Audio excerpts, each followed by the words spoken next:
लो जयकारा बोल मेरे श्री गुरु महाराज की जय।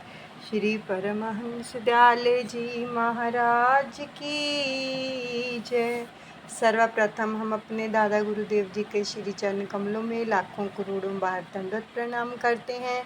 सभी परमहंसों के चरणों में भी दंडवत प्रणाम करते हैं। और हम श्रवण करने जा रहे हैं अमर ज्योति दर्शन जीवन चरित्र पंचम पातशाह। उससे पहले हम अपने इष्ट देव दादा गुरुदेव से आशीष लेंगे, उनको नमन करेंगे बड़े प्रेम से और उनकी ब्लेसिंग लेंगे। तो सभी बड़े प्रेम से प्रणाम कीजिए, नमन कीजिए बड़े ही मधुर स्वर में। मेरे दादा गुरु महाराज तुमको लाखों प्रणाम, तुमको लाखों प्रणाम। मेरी बिगड़ी बनाने वाले तुमको लाखों प्रणाम जी, कोटि कोटि प्रणाम। अद्वैत का पाठ पढ़ाने वाले तुमको लाखों प्रणाम, तुमको लाखों प्रणाम। भव से पार लगाने वाले तुमको लाखों प्रणाम। मेरे हापू बाबा जी तुमको लाखों प्रणाम, कोटि कोटि प्रणाम।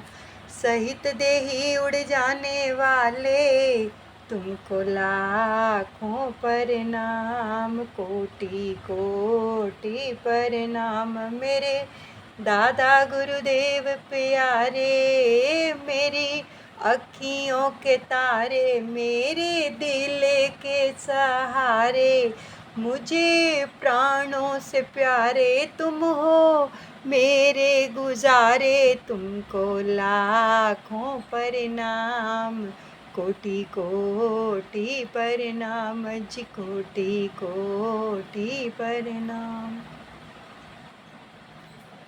अभी एकाग्रचित्त होकर बैठ जाएंगे, सामने सुंदर दीदार करें, अपनी आँखों से रसपान करें पंचम पातशाह सतगुरुदेव भगवान जी के प्यारे दीदार।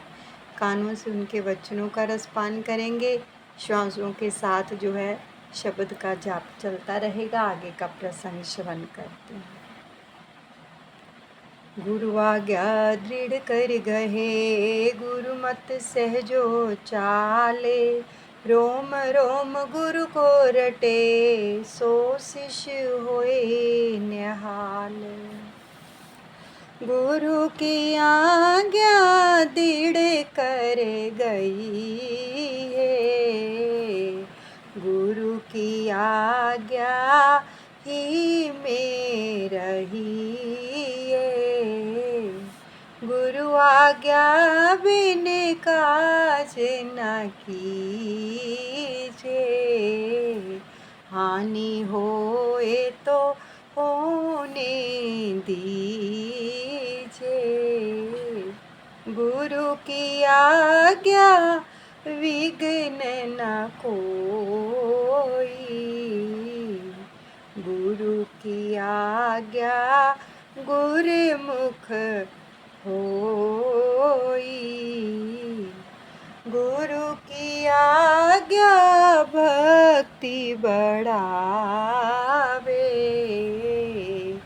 गुरु की आज्ञा पार लगावे।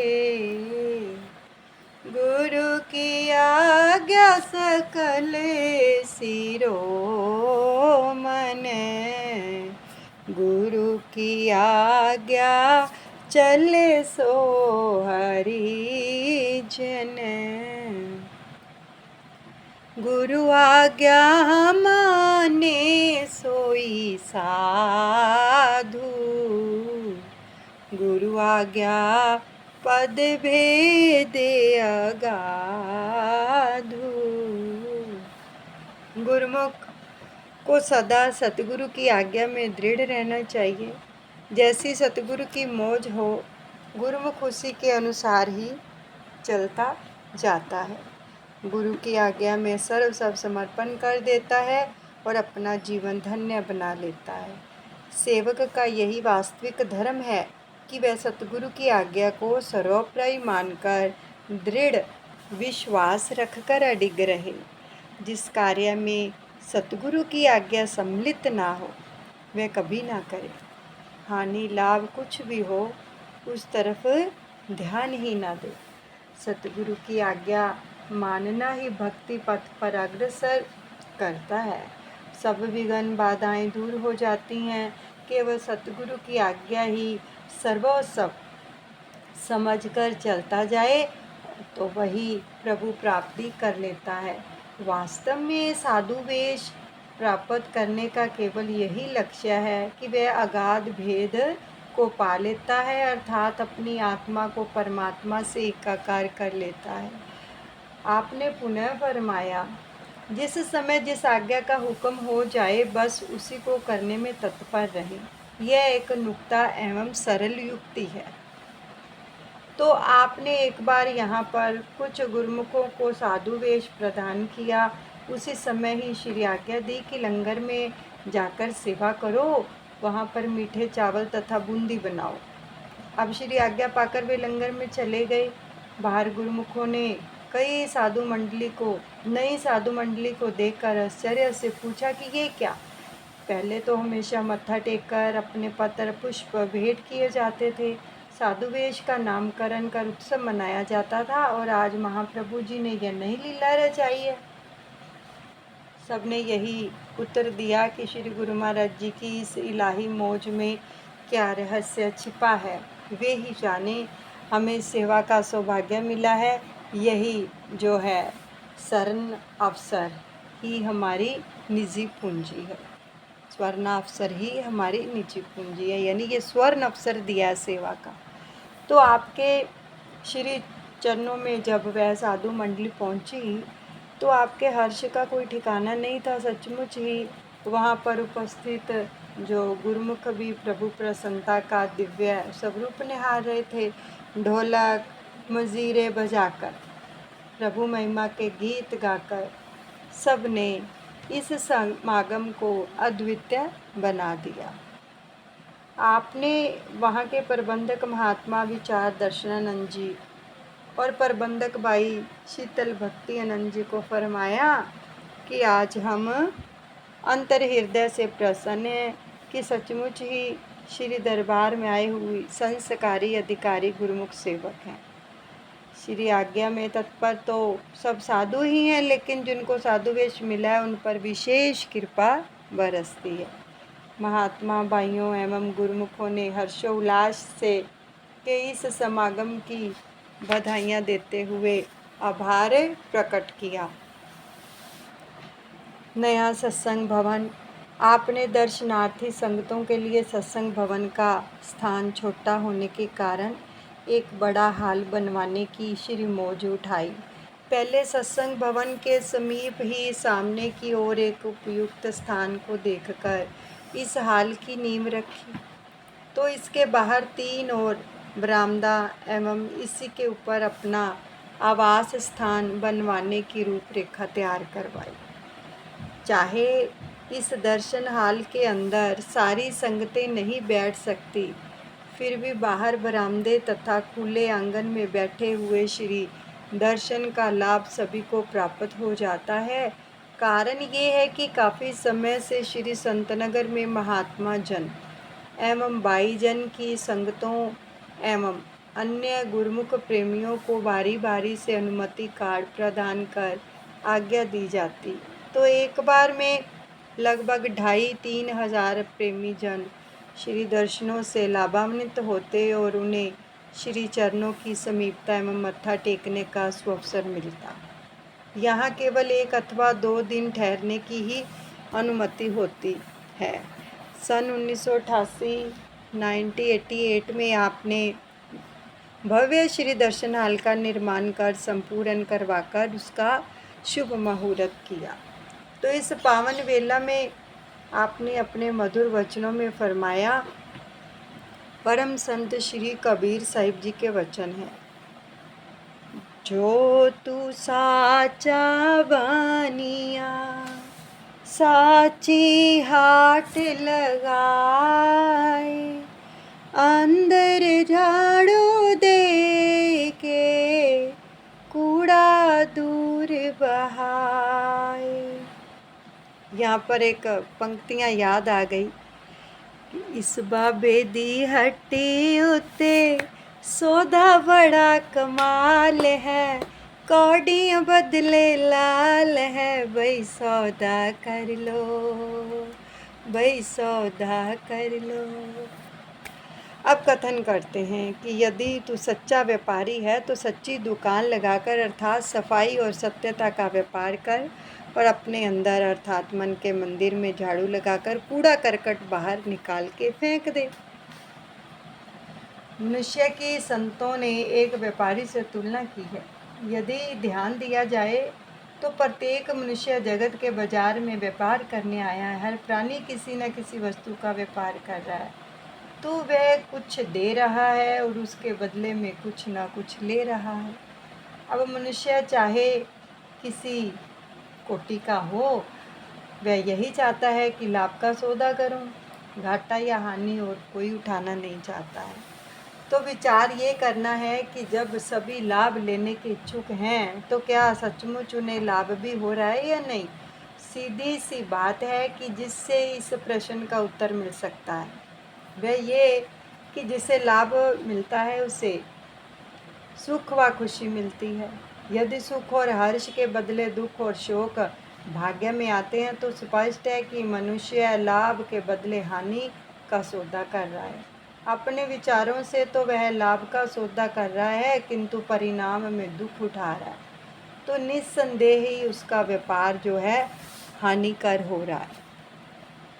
आम जीव जो सौदा कर रहा है वह अमूल्य श्वासों के बदले झूठी जायदाद, शारीरिक सुख, भोग, मान, प्रतिष्ठा खरीद कर रहा है। क्या ये अंतिम क्षणों में उसकी सहायता कर सकते हैं? नहीं, कदापि नहीं। तो फिर इसकी प्रीति क्यों कर लाभकारी हुई? तो संसारी और गुरुमुखों में क्या अंतर है? गुरुमुख और विचारवान वे हैं जो यह देखकर संसार में चारों ओर झूठ का ही धंधा हो रहा है, झूठ से किनारा करके सच्चा सौदा करने की इच्छा से संत सतगुरु की शरण में आते हैं। वे जीवन के अमूल्य श्वास खर्च करके भक्ति की कमाई करते हैं। अतः सतपुरुष महापुरुषों का कथन है कि धन वह संचित करो जो यथार्थ हो और परलोक में सहायक हो, जो नित्य सुख और अमर शांति प्रदान करे। अब इसके पश्चात श्री गुरु महिमा के भजन गाए गए और प्रसाद बांटा गया। श्री वचन हुए। सब गुरुमुखों को सत्संग एवं श्री दर्शनों का भरपूर लाभ मिल गया है। अब वे अपने अपने घरों में जाकर श्री आरती, पूजा, सेवा, सत्संग, सुमरन, ध्यान करते हुए जीवन का लाभ उठाएं। अपने घरों के समीप अथवा दूर जहाँ कहीं भी कोई श्री अनंतपुर दरबार की कुटिया हो, वहाँ पर संसारिक कामों से समय निकालकर अवश्य ही सेवा सत्संग का लाभ उठाएं। इसी में ही मनुष्य जन्म के लक्ष्य की प्राप्ति होगी। तो इस दर्शन हाल में कितनी ही बार श्री मुख प्रवचनों से गुरुमुखों को कीर्तार्थ किया गया। श्री संतनगर में दर्शनार्थी गुरुमुख प्रेमियों और जिज्ञासुओं को श्री दर्शन का इतना आकर्षण होता कि जैसे ही महाप्रभु जी का यहाँ आगमन होता और प्रस्थान तक भीड़ ही लगी रहती। अनुमति पत्र चाहे 2000 संगत के लिए हों, परंतु जैसे तैसे कर 3000 संगत पहुँच जाती और यही कहती कि प्रभु जी हमें घर में तो चैन लेने ही नहीं देते थे, इससे हमारा इसमें क्या दोष है।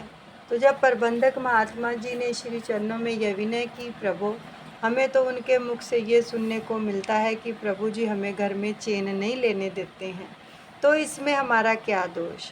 करुणा दया के भंडारी महाप्रभु जी ने यह सुनकर शब्द द्रवित हो गए, और जब द्रवित हो उठे और श्री आज्ञा फरमाते हैं कि सबको श्री संतनगर के अंदर आने की अनुमति दे दो। जब संगतें कहने लगी कि श्री गुरु महाराज जी हमें घर में चैन नहीं लेने देते हैं, तो आज्ञा दे दी सबको, ठीक है आ जाओ फिर।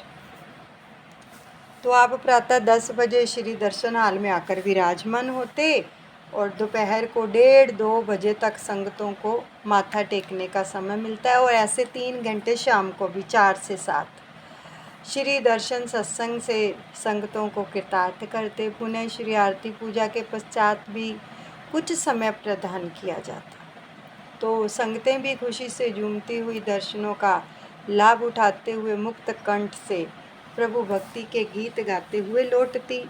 तो ऐसे ही एक बार एक दिन में 6000 लगभग संगत श्री संत नगर में पहुंच गई। जब आज्ञा दे दी गई कि सभी आ जाओ, अनुमति पत्र की जरूरत ही नहीं है, तो उस दिन महाप्रभु जी प्रातः पहले तो 10 बजे विराजमान होते थे, 8 बजे ही दर्शन हाल में आकर विराजमान हो गए। अब संगतों की कतारें इतनी दूर बरामदे से बाहर लगी हुई थी कि जहाँ से महाप्रभु जी के दर्शन नहीं हो पा रहे थे और मत्था टेक कर हाल में बैठना भी दूभर हो गया था, क्योंकि रश बहुत हो गया, भीड़ हो गई। तो यहाँ तक कि एक झलक कहीं किसी और भी नहीं पाई जा रही थी। केवल वही गुरुमुख जो श्री चरणों में मत्था टेकने के लिए बरामदे और हाल कमरे के अंदर पहुँच रहे थे, उन्हें ही सौभाग्य मिल रहा था। बस इतने दर्शन करते ही सेवा समिति द्वारा उन्हें बाहर भेज दिया जाता। तो महाप्रभु जी ने लंगर हाल, बस स्टैंड तथा अन्य स्थानों पर लाउड स्पीकर के प्रबंध का आदेश दिया और दोपहर को लगभग 1 बजे श्री मौज में वचन फरमाए कि सब प्रेमी गुरुमुख श्री संतनगर में श्री दर्शन की अभिलाषा लेकर आए हैं, तो उनकी यह अभिलाषा इस समय पूर्ण क्यों नहीं हो पा रही है। कारण ये है कि अनुमति पत्रों का यहाँ प्रबंध किया गया था कि सभी अनुमति पत्र लेके आए, तो बिना अनुमति पत्र से आए गुरुमुख स्वयं ही यह देख रहे हैं कि सबको तसल्ली बख्श श्री दर्शन और सत्संग का लाभ नहीं मिल रहा है, क्योंकि स्थान छोटा है और संगत ज़्यादा पहुँच गई और ना ही हमें तसल्ली हो रही है। श्री गुरुमाई ने फरमाया अब आगे से सब गुरुमुख प्रेमी इस बात का ध्यान रखें कि जो श्री आज्ञा और मौज में दर्शन करेंगे उन्हीं दर्शनों से ही लाभ मिलेगा। ये तो उन्होंने अपनी मंशा रखी थी ना कि हमने आना है, हमें चैन नहीं लेने देते। अब आके देख लिया, क्योंकि श्री गुरु महाराज जी तो उतनी ही संगत बुलाते थे, क्योंकि स्थान छोटा है संत नगर का, उतनी संगत बुलाते कि जितनी संगत सुविधापूर्वक सुचारू रूप से दर्शन कर पाए और एक रात रुक कर बड़े अच्छे से सारा दिन दर्शन करके फिर अगले दिन घर लौटे। और जहाँ पर स्थान छोटा होने के कारण भीड़ हो जाएगी तो दर्शनों का फिर आनंद कैसे आएगा। तो फिर यदि श्री आज्ञा और मौज से घर में बैठे होंगे, ये वचन फरमाए, अगर आज्ञा मौज से घर में बैठे होंगे और उनके हार्दिक तड़प से उन्हें घर बैठे ही साकार दर्शन हो जाएंगे, लेकिन आज्ञा में रहें, अनुमति पत्र लेकर ही आए। तो अगर घर में बैठे हो, तड़प है, तो उनको घर में ही साकार रूप में दर्शन हो जाएंगे। जैसे कहा है, मन मुरीद संसारे है, गुरु मरीद कोई साधे, जो माने गुरु बचन को, ताका मताया गा। मन के कहने में तो सारा जगत ही चल रहा है, इसमें कोई संदेह ही नहीं है, क्योंकि उन्हें यह विदित ही नहीं है कि मन के अतिरिक्त तो कोई अन्य शक्ति भी है। और जब तक जीव को सत्पुरुषों की संगति नहीं मिलती, इसे अपने पराये का मित्र शत्रु का पता ही नहीं चलता। तो इसलिए वह मन की दास्ता में रहकर वही काम करता है जो मन के अनुकूल हो, और मन कब चाहता है कि जीव उसकी दास्ता से मुक्त होकर जन्म मरण के चक्कर से स्वतंत्र हो जाए। अतः गुरुमुख मन की चाल से बचते हुए सतगुरु के श्री वचनों पर मनन कर पूरा लाभ उठा सकते हैं। पावन श्री वचनों को श्रवण कर सबने क्षमा याचना करते हुए श्री आज्ञा के अनुसार ही श्री दर्शनों का जो सौभाग्य प्राप्त करने का संकल्प किया कि अनुमति पत्र होगा तो आएंगे, आज्ञा होगी तो आएंगे। तो तो श्री प्रभु जी ने अपने कार्यक्रम के अनुसार श्री संतनगर में विराजमान होते एक बार श्री प्रयागधाम से गुरुमुख भक्तों की एक बस भी जो थी यहाँ पहुँच गई। तो 3-4 दिन सेवा और श्री दर्शन का सिलसिला जो था वो चलता रहा। भक्तयानियों की ओर खिलाने वाले बड़े लंगर का निर्माण हो चुका था, तो उस लंगर में रंग रोगन एवं चूना करना अभी बाकी था। अगले दिन रात्रि के श्री दर्शनों के पश्चात श्री प्रभु जी ने फरमाया कि आज हम गुरुमुखों को एक विशेष सेवा का अवसर प्रदान करते हैं। बस में आई हुई सब भक्तयानियाँ इस लंगर में चूना एवं रंग रोगन करें और भगत एवं महात्मा जन इसके ऊपर बने हुए कमरों में चूना और रोगन करें। अब दूसरे दिन प्रातः वहाँ से महाप्रभु जी ने प्रस्थान भी करना था। रात को सेवा दे दी, सुबह प्रस्थान भी करना था। अब उस समय यह प्रोग्राम था कि आप स्वयं ग्वालियर परमधाम के आश्रम में ठहरेंगे और गुरुमुखों की बस सीधा श्री अनंतपुर जाएगी जो प्रयागधाम से आई थी। तो गुरुमुखों ने श्री आज्ञा को शिरोधार्य कर यथासंभव साधन जुटाकर सेवा कार्य आरंभ किया। रात को प्रातः 5 बजे लंगर में सेवा कार्य पूर्ण हो गया। सारी रात सेवा चलती रही। सबके मन में यह आश्चर्य था कि इतनी ऊंची दीवारों और छतों पर लगे हुए गार्डर तक पहुंचने के लिए साधन भी नहीं थे, तो इतने थोड़े से समय में यह कार्य कैसे पूर्ण हो गया। यह श्री गुरु महाराज जी की शक्ति ही है। महात्मा एवं भक्तों को सौंपा गया सेवा कार्य पूरा नहीं हो पाया था। जो महात्मा और भक्तों को सौंपा था यानी जेंट्स को, वो नहीं पूरा हो पाया था, लेकिन भक्तयानियों ने कर लिया था। तो वे अपनी धुन में इसे पूर्ण करने में जुटे हुए थे। अब भक्तयानियों के मन में सूक्ष्म अहंकार ने प्रवेश किया कि देखो, हमने सेवा कार्य में भक्तों को जो है पीछे छोड़ दिया है। महापुरुषों को यह तनिक भी पसंद नहीं है कि की हुई सेवा जो है निष्फल हो जाए। जब सूक्ष्म अहंकार आ जाता है तो सेवा फिर बनी नहीं रहती है, निष्फल हो जाती है। तो महापुरुषों को तरस आ जाता है कि ये सेवा किसी की निष्फल ना हो। तो भक्तयानियाँ जयकारों का घोष करती हुई अपने कमरे में चली गई और बिस्तर पर सुस्ताने लगी, क्योंकि रात भर जाग रही थी और जब बिस्तर पर लेटी तो नींद आ गई। और प्रातः 6 बजे श्री परमहंस द्वैत मंदिर में श्री आरती पूजा का कार्यक्रम था, वो आरंभ हो गया। तो विनती के पश्चात चहुं ओर निहारा। श्री गुरु महाराज जी ने देखा, दृष्टि डाली तो महात्मा भगत और भक्तयानियाँ दिखाई नहीं दिए। जो रात को सेवा कर रहे थे वो श्री आरती पूजा पर नहीं आए। केवल श्री संतनगर के स्थायी निवासी तथा 2-4 गुरुमुख ही वहाँ पर उपस्थित दिखाई दिए। तो आपने 2 गुरुमुखों को पास बुलाकर फरमाया कि जाकर सभी से कह दो कि वे महात्मा जन भगत एवं भक्तयानियाँ अभी इसी समय अवश्य ही मंदिर में पहुँचे, हम सबकी प्रतीक्षा में बैठे हैं। देखो, तीनों लोगों के मालिक प्रतीक्षा कर रहे हैं अपने प्यारे भक्तों की, जो सारी रात सेवा करते रहे।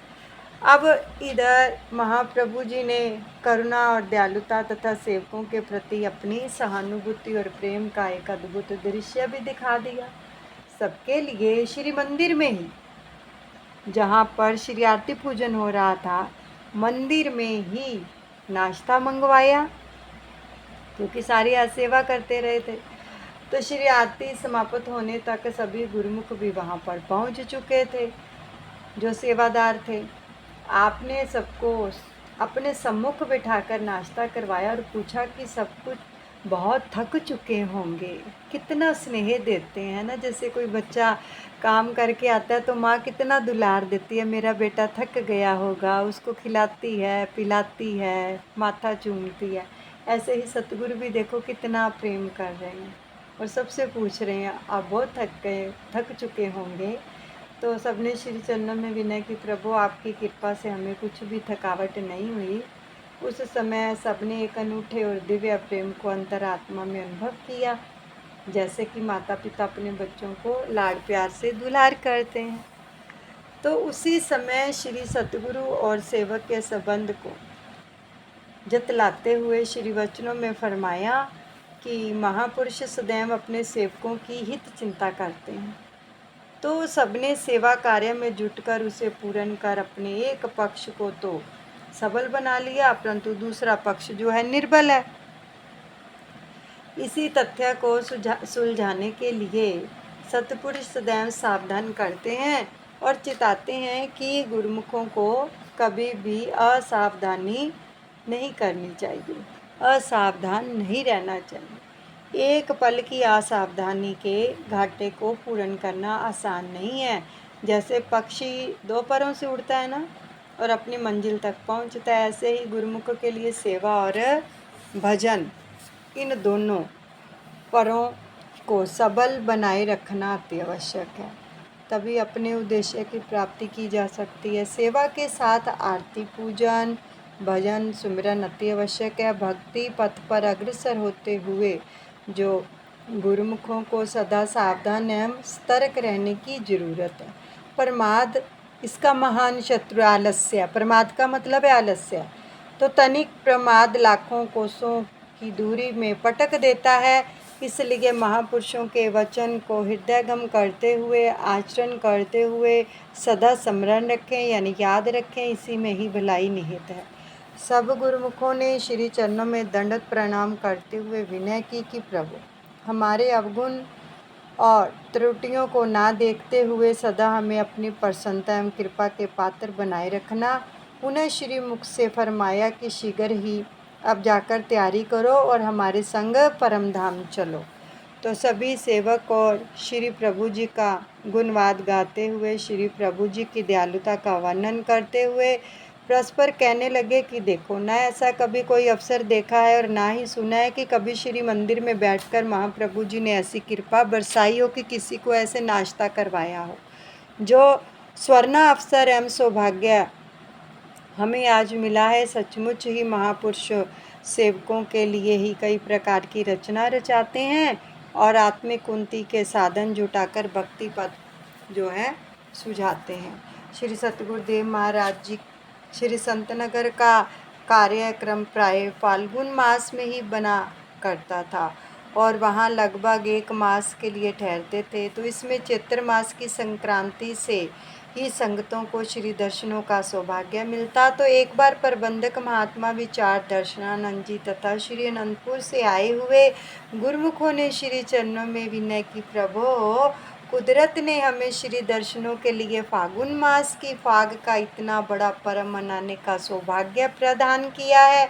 आप यहाँ पर हमारी विनय स्वीकार करते हुए होली का पर्व यहाँ पर मनाने की कृपा करें। प्रथम तो महापुरुष जी महाप्रभु जी तनिक आंखें मूंद कर मौन हो गए और पुनः फरमाया, ठीक है, इसके लिए विशेष अवसर देकर इस अभिलाषा को पूर्ण किया जाएगा।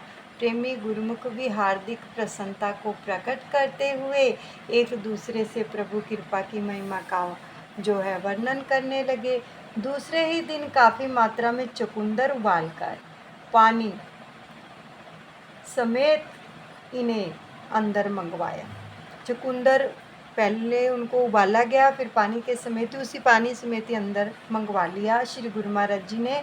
तो उन्हीं दिनों श्री संतनगर के बाग बगीचों में बेर और संतरे भी खूब होते हैं। आपने श्री संतनगर के स्थायी निवासी एवं श्री अनंतपुर के साथ आए हुए गुरुमुखों को विशेष अवसर के लिए सत्संग भवन में बुलाया। तो उस समय महात्मा जी ने गुलाल से भरी हुई थाली भेंट की और प्रसन्न मुद्रा में सबके सन्मुख आपने फरमाया, गुलाल, चुकंदर, संतरे, बेर और ये सभी अपने नाम को सार्थक करते हुए ये सुना रहे हैं कि गुलाल अर्थात लाल रंग का अम्बीर, जब यह रंग उड़ता है या एक दूसरे पर डाला जाता है तो सबके तन मन में प्रसन्नता की लहर उठती है।